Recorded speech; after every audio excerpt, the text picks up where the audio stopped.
les policiers de la Bravem étaient venus, on avait annoncé que c'était des policiers de la Bravem.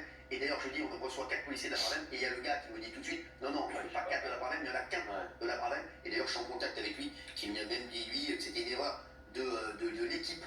Voilà, qui m'avait dit que c'était des mecs de la Bravem. Et moi, voilà, je vous dis la vérité, j'étais arrivé, j'ai dit 4 de la Bravem. Et en fait, ils étaient qu'un de la Bravem. Pour vous dire, le gros truc de ce soir, c'est ça. Il doit y avoir 4 mecs de la Bravem, il n'y en a eu qu'un. Voilà. Je pense que ça va être les dernières infos majeures. Et tu vas battre un record d'audience ce soir, j'en suis persuadé. Je pense que c'est pas complément d'enquête qui va gagner, c'est toi qui va gagner en fait. Ah, c'est gagne toujours à la fin. Moi, voilà. Et le deuxième record, c'est que il faut quand même le dire parce que c'est important. Un complément d'enquête, c'est entre 100 et 150 000 euros de dépenses. Là, on est plutôt entre 240 et 270. Pourquoi Miami, ça fait cher? Non, c'est pas ça, mais moi j'ai fait tout le calcul, je le publierai.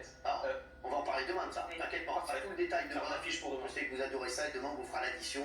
Merci, c'est vous qui payez les chéris en plus, donc merci, oui. Et il y a une autre erreur monumentale qu'ils ont commise à mon sens, c'est qu'ils l'ont annoncé un an avant. Mais qui fait ça? Même journalistiquement, là encore, ils auraient dû peut-être commencer à travailler dessus et s'ils se rendent compte qu'il n'y a pas grand-chose, ne pas le faire. Mais une fois que tu l'as annoncé, t'es dans la merde, t'es obligé de sortir une émission.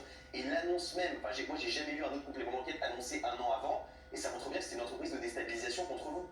Ça c'est peut-être un peu l'ego du présentateur. Alors, je vais vous dire, il y a Christine, qui m'écrit, Christine Bravo, que j'adore.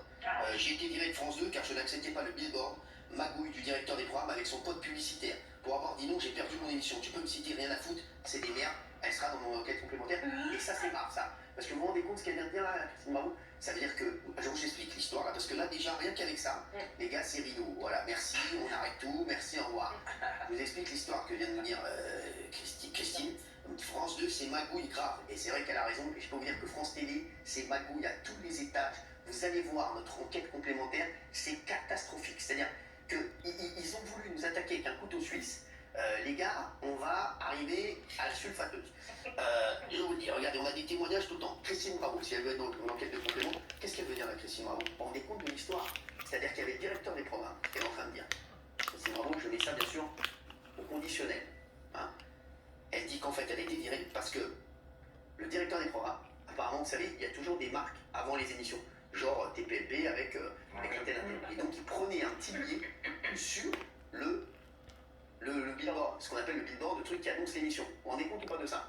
Ça, déjà, rien que ça, merci, au revoir, merci les gars, merci, on ferme camp, terminé. Je peux vous dire, ce que je peux dire juste à France Télévisions, préparez juste un rideau, parce que, à mon avis, appelez un rideau métallique, parce que je pense que ça va être la catastrophe dans moins d'un mois.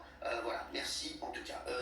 On va en parler bien sûr demain de ça, on en parlera avec plaisir, mais là on a un très gros sujet, c'est Stéphane Plaza, puisque son avocate est avec nous.